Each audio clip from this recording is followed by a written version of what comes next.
Today I have out the Western Mordax Venom. A big thank you to Airgun Tactical for sending out this 30 caliber select fire PCP air rifle. And also a big thank you to Discovery Optics for sending out their XED first focal plane 6 through 36 power by 56 scope. Today we're going to stick with pellets using these exact 30 caliber 44.75 grain pellets. When I was testing the Western Mordax off camera, I tried a variety of slugs, but of all these choices, the pellets were more accurate, so we're gonna be sticking with those for today. We're gonna start off the video by recording the chronograph data. We're at 300 bar and we'll work it all the way down to 150 bar, which is the red line on the gauge. We have 12 round magazines. We'll do 3 round groups, 4 groups per mag, and every 12 rounds, I'll show the chronograph data.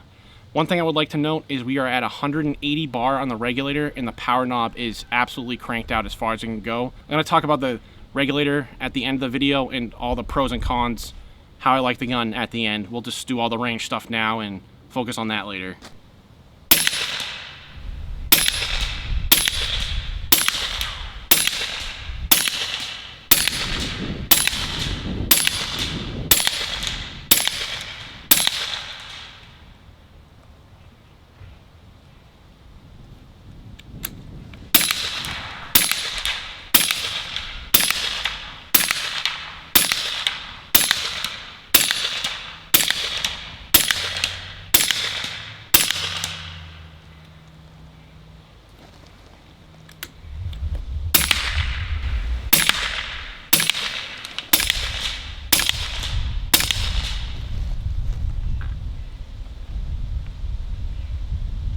With the settings I have on the regulator for this and the power knob, I'm going to call it here at 30 rounds. It's know your limits time.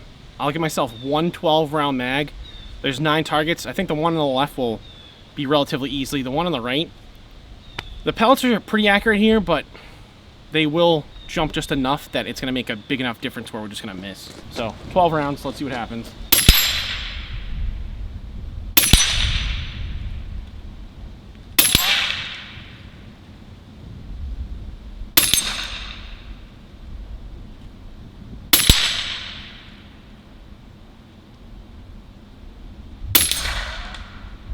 Ricochet for Stoney.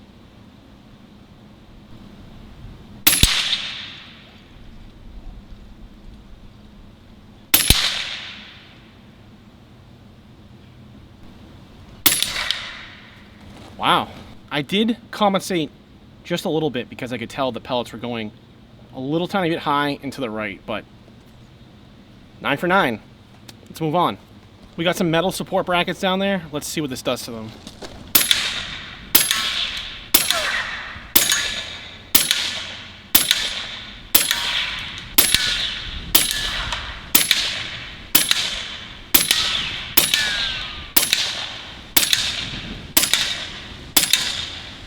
So wherever we hit the corner on this, it pretty much plowed right through. We have this little one here. On this other one, we just have dents. Never made it through. We got a little crack right there. Let's try something else. Mikey at New Century Arms sent me out these powder-filled exploding golf balls. A big thank you to him for sending these out. I'm gonna put a link to his channel if you wanna follow him in the pinned comment and description.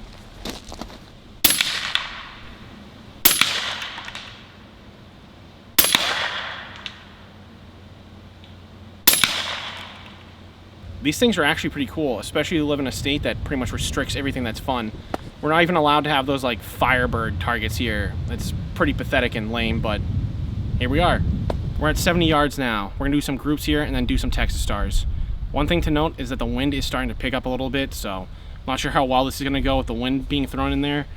I did kind of have to postpone filming this video because like all last week we were getting crazy windstorms, 40-mile-an-hour gusts. It was never gonna work out, but we're down to about 10 to 15-mile-an-hour winds, so we'll just see how it goes.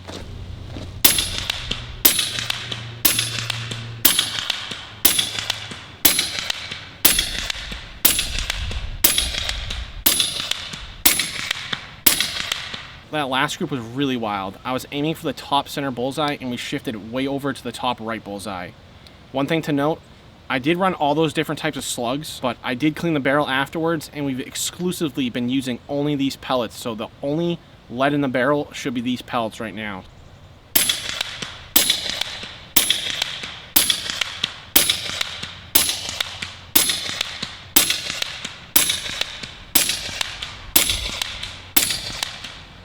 It's officially Texas Star time. We're gonna take the right one down, starting from the top, and then we'll switch over to the left one and start from the bottom.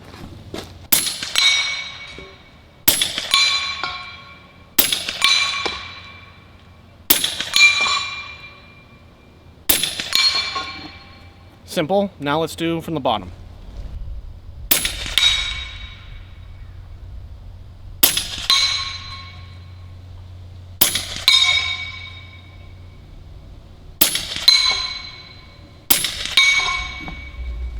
A perfect Texas Star. That was, I love hitting them as it's just swinging violently down. It's very satisfying. Let's move on to 100. All right, we're at 100 yards. Let's do some groups here.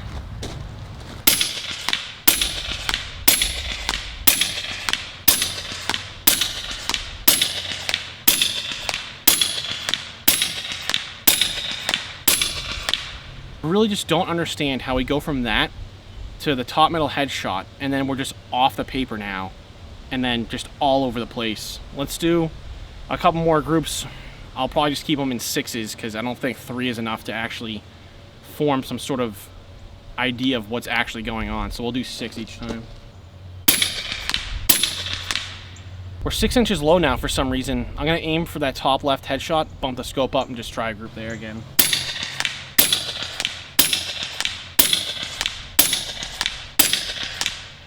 All right, that group was way better. We had one little flyer on that one, but then the rest of the shots actually kind of grouped together for once and formed probably like a 2 or 3 inch group. Let's do one more.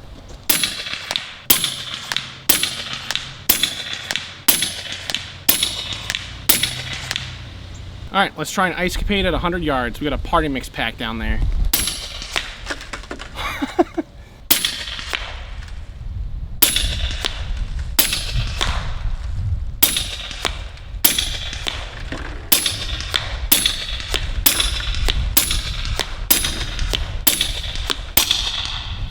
All right, let's do 12 more and then we'll check it out.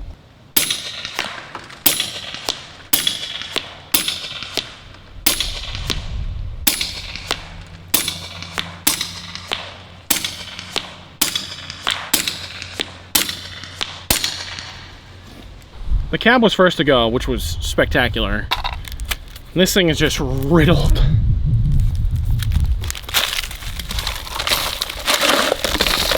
I was focusing on the upper half. The lower half is rock solid, so we eliminated 50% of the Ice Capade. Now 100%. The pizza pan penetration test is up. There's one previous hole from the last time. I have them all lined up on the left side. We're gonna aim for the right.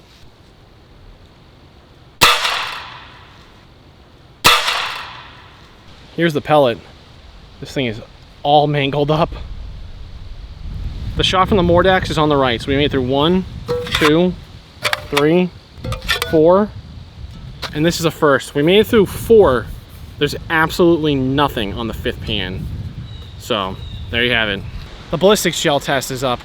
I only have my little mini airgun one. Unfortunately, all my full-size blocks all need to get replaced, so they're pretty much not even worth using. You can't see anything.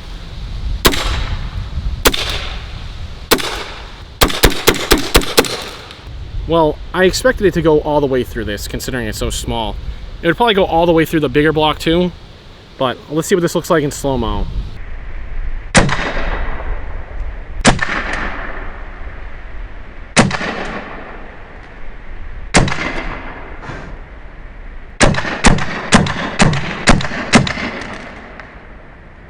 And that's going to wrap things up for the range portion of this video, featuring the Western Airguns Mordax Venom. Now, I had to move inside because the wind was going absolutely wild out there and it would be pretty much impossible to hear what I was saying. We're inside now.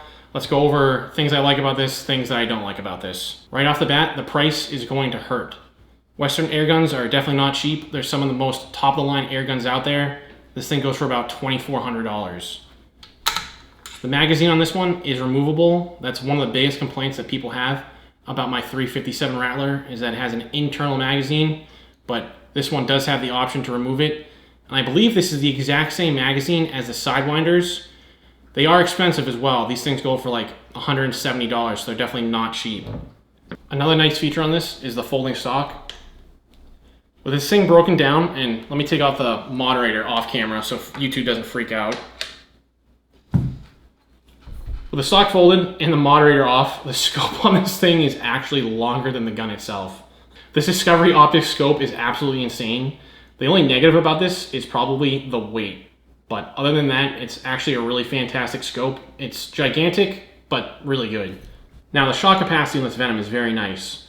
With the upgraded 300cc bottle up front, we're getting around 30 shots per fill with the regulator at 180 bar and with this power knob turned all the way up. On the regular Mordax, I believe you only get 6 full powered shots before you need to refill. So we're getting about 5 times the shot capacity with the Venom versus the original Mordax. Now one thing to note on this regulator is I'm only at 180 bar out of the 190 max that you can put it at. And when I was adjusting the regulator and I followed the instructions to a T, I was having issues actually reaching 190 bar. It came to me at 150 bar. We were only getting about, I think it was like 600 feet per second with 45 grain pellets. Just adjusting the power knob, I think I brought it to right around 800 feet per second. Then I went to the regulator and started adjusting that. And we do a full 300 bar fill, adjust, shoot some rounds, let the regulator set, and rinse and repeat. So I adjusted probably 3 or 4 different times, refilling back at the 300 bar, doing small adjustments, and I only made it to about 180 bar. And at that point, I figured something was wrong because it kept hitting 175, 180 every single time I refilled it back to 300 bar. Because as you lose pressure, the regulator does decrease. Even if it's above the regulator pressure, for some reason, the regulator will dip down. Like if I'm at 200 bar, the regulator might be at 170 bar or 160 if it was set to 180. So as you refill, it's gonna go climb back up. Now, I degassed the gun, refilled it, and I'm watching the regulator, and it hit 190 bar, and I think I had another at least, I wanna say 1,000 plus PSI to go on filling it. So once I saw it hit 190, and I know that's the maximum, I degassed it again and moved the regulator down. I decreased the pressure on the regulator. If you want to decrease pressure, you need to bleed the gun dry. If you want to increase, you can increase with air in it. In fact, you want the 300 bar in it per the manual. I decreased the pressure, refilled the gun. We're back at 150 bar in the reg. I did the same thing step by step, slowly increasing. And for some reason, it just wants to sit at 180 and will not go past that. I feel as if I degas this again and refill it, it might be hitting 190, maybe even 200. For anyone interested in changing the reg pressure on this, just be very careful and pay attention to that gauge if you bleed the gun. Pay attention to it even if you don't bleed the gun. Just keep an eye on it. You don't want it to go past that 190 bar limit because I'm pretty sure that's going to void your warranty on this gun. So definitely keep that in mind. Now, when it comes down to velocity on this, I think we were in a pretty decent spot. We were right around 870, 880 feet per second. I would like to get a little bit extra out of this, but pretty much that's where I'm going to be topped off at. If I hit 190 on the reg, maybe it would hit 900, but honestly, it'd be really, really nice to be able to hit about 950 just to have that adjustability and availability and velocity to play around with this and see how it works out. 880 seemed pretty decent, but out there in the groups that were just, some of the groups were really wild, and I honestly don't think the wind was part of it. When I was shooting, the wind really wasn't there. And as I'm wrapping things up, the wind was going crazy, so I'm not really sure what's going on with that. Now, if it comes down to slugs for this thing, if people have slugs that they really like, are really accurate, I'd love to know what velocity you're shooting at, where the power knob is, the regulator setting. And I'd really like to try and bring this out and do another test, even if it's just groupings at 30, 70, and 100 yards and nothing else, just to see how accurate it can be. I am planning on taking this back out again. We're going to just do the full auto because I didn't want to put full auto on this video because I know YouTube's probably just going to demonetize it. So I'll have a specific video, just the full auto and all that stuff. I don't care if it gets demonetized. We'll just go through and shoot things and just have some fun. But for this video, I just want to stick with the semi-auto, which is honestly very nice on this thing. So having semi-auto is just, it's kind of a blessing. I don't mind the bolt action or the lever action. That doesn't bother me at all. but it is kind of nice just to be able to put rounds down target as fast as possible that you want with this thing, because this thing will just, I don't think you can outshoot this. There are other air guns out there with semi-auto that you can easily outshoot and cause jams, or just the magazine won't rotate properly, like on a GK1. You can easily outshoot that gun. This thing, considering it's in full auto, you can pretty much fire as fast as you want, and it keeps up with it. So that is very nice. Another really nice thing about this is just looking at it. I have to say, this thing, it just looks pretty freaking awesome. Every gun from Western just looks sweet. You don't even need to shoot the thing. You can just look at it like it's a piece of art. So that is a really nice thing to look at. And for $2,400, it better be. So I think it actually does live up to the price that this thing warrants. It's very well made. The only thing I'm concerned about this is just the accuracy right now. I want to figure out what was going on with those pellets, because we would get decent groups and then we get flyers, and then we just get completely wild groups, and then towards the end they kind of start to group together and stack in there. But that's a mystery I'm gonna have to solve, and hopefully if someone has slugs that they like through this thing, if you guys can just let me know, I'd really like to try that out. Whatever settings you're at, just let me know and I can try that out, because I haven't been able to use slugs in pretty much the last couple of air guns, maybe a handful of air guns. I've just been using pellets. Everything I've tried through them just will not work.